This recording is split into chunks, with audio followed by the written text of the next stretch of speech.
Welcome back. A new homeless shelter opening today. Amy,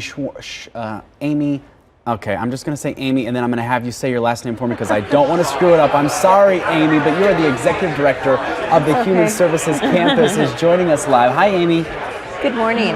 Good morning. Amy Schwabenlender. You were very close. I was very, Yes, you were. I just didn't want to screw it up, Amy, but thank you for correcting me. First of all, congratulations to you. This is such a huge accomplishment. Just let us know a little bit about what you guys do and what's happening there today. Thank you. Well, here at the Human Services Campus at 12th Avenue in Madison, this morning we're opening, it's a prefab structure called the Sprung Structure, and we're now set up to be able to shelter 100 people experiencing homelessness. But we've named the program RESPIRO, that's on the sign behind me, meaning a place of respite, a place that people can come in and they can rest and they can catch a breath and they can remove themselves from the chaos of being unsheltered on the streets.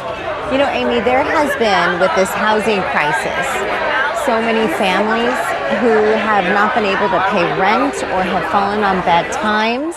And have you found that this comes at a time where Arizona families are needing it the most?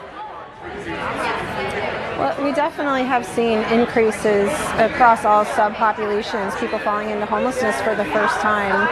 And really, some of it's pandemic related, some of it's other economic factors. And really, we don't have enough housing production in Arizona to keep up with the increase in population. I think all those factors have hit the tipping point, and we're all seeing increases in the number of people we're serving. Amy, is this shelter for men, women, families? Who is your target audience here? Our target audience is single adults, although we say single adults, and that can mean couples. So there aren't many shelters where if you're in a relationship with another person of opposite genders that you can go into the same shelter. So we definitely want to allow couples to be in here. One of my staff just shared a story about a woman and her daughter, and there aren't shelters necessarily where they can always stay together, and so this is a space where now they'll be able to come in, they can sleep in the same space together. So we're open to any and all gender. We're really looking for people who are 18 years and older, and want to make sure that we're reaching out to some of the most vulnerable, the medically fragile, people who end up on shelter that just came out of a hospital or a healthcare setting, and there's no place for them to go. And so what is the process? Do they just show up that, when you open? Is there a certain time of day?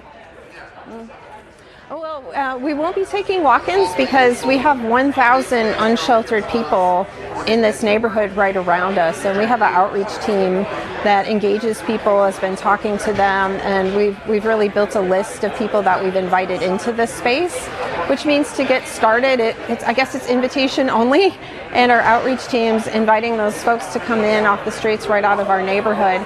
Over time, ideally as we reduce the amount of unsheltered homelessness across Maricopa County, then over time it would become more of an open process, and we'd work through the other programs on the Human Services Campus, the Brian Garcia Welcome Center, where people do an intake to refer them to a shelter bed, whether, it could be here, it could be at CAS, it could be other spaces. Well, Amy, thank you so much for all you guys are doing for the community. We see a lot of people behind you. We know it's a big community effort, so have a great weekend. Thank you again.